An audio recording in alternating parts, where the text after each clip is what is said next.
as long as there's drainage, the soil is healthy, the tree is healthy, you won't get root rot.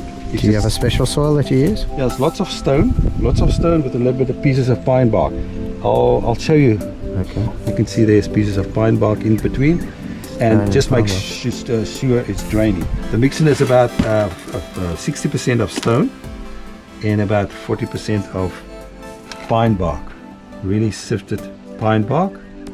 That's about 5 to 7 millimeters. You can get that from the garden root center or the shops. So if you take the soil and you make a clump like this and you squeeze it, actually must be wet, and it makes a little flat like a cake. It's too wet, it's too solid. But if you open it up like this and it just breaks apart, then you know your soil is fine.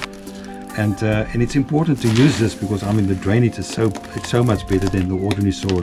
Instead of buying stuff, it just works much easier to pour it into in your pot, and you can actually manage the angle or the going out. You can't just take soil and put a lot of pellets in here and think it's going to work.